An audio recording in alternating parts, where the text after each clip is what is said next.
Good morning, YouTube. All right, today we are going to do a tubeless tire repair on a slow leak I had on a tire on my Lincoln. And first thing you want to do is get a suitable jack. You should use a jack stand if you're not to block and brace. And today I don't actually have one there, but I do have my jack on the frame, jacked up, broke the tire loose, got the tire off.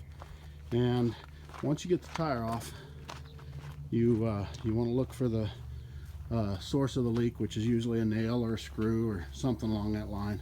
And I've already found it. If you don't find it, you run water over it with a water hose, just really slightly.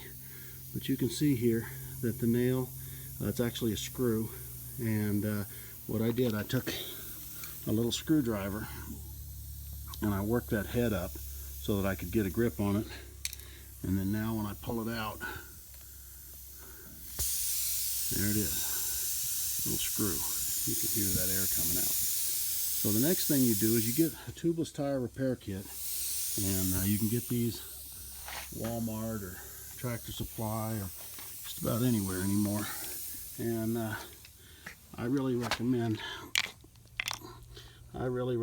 these that have the T-handles. These little single handles are cheaper, but they're just not, you can't get the leverage. It's really hard on your hands. Then you buy you some of these tubeless tire plugs, and the first thing you do is you take this rasp, and you have to work this rasp into the hole and back and forth to clean the hole and open the hole up.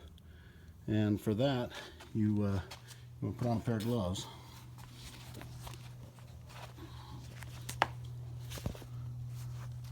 Set this phone down for a minute.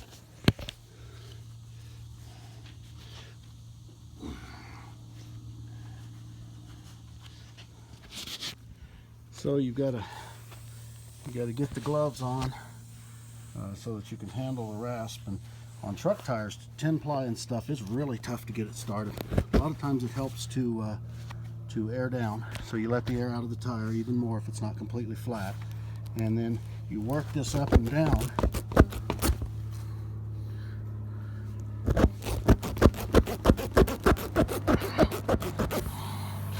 And that opens up the hole and cleans the hole with your rasp.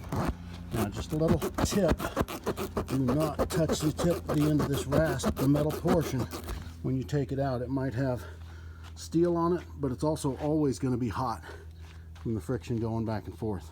Okay, so the next step is to take the,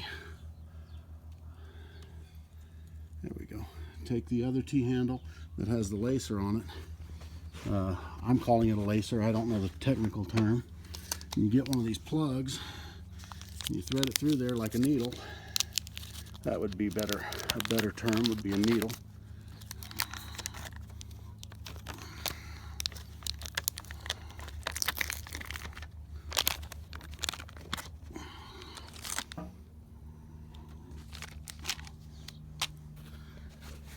Sorry, but the majority of this is two-hand work. So you take your plug and you put it through your lacer or through your needle. Let me do that now.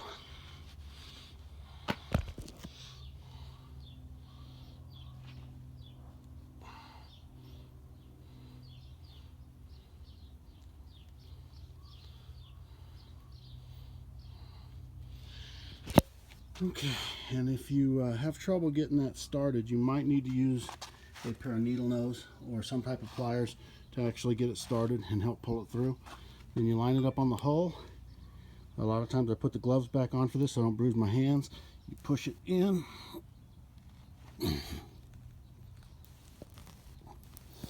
not all the way in. You want that in until it's about 3/4 of the way, and then a quick jerk upward leaves the plug in place.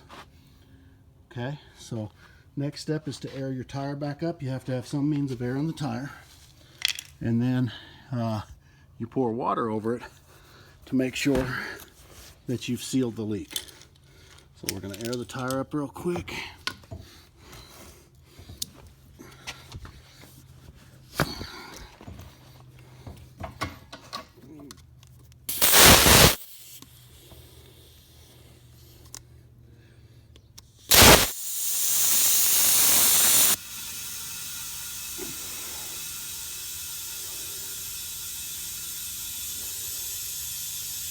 And during this point, it's not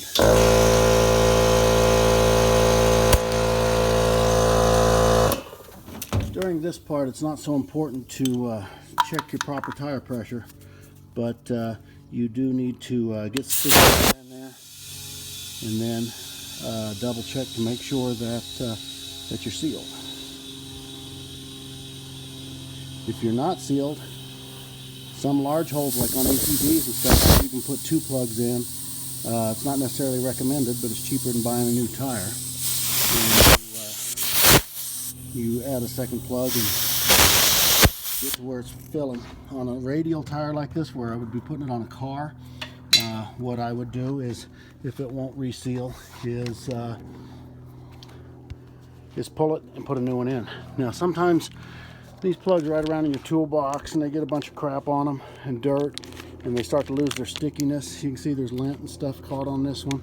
So sometimes it really pays to keep them clean, like these that are still in the package.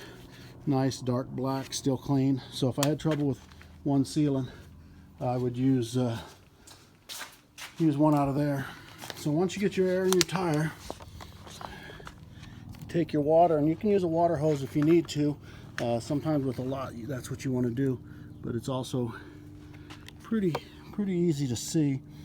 Just, and you're looking for bubbles. No bubbles like that means that we've sealed up the tire. Now you go ahead and inflate it to your recommended tire pressure and put it back on your vehicle, and you're set. Thanks, YouTube. Hope this helped.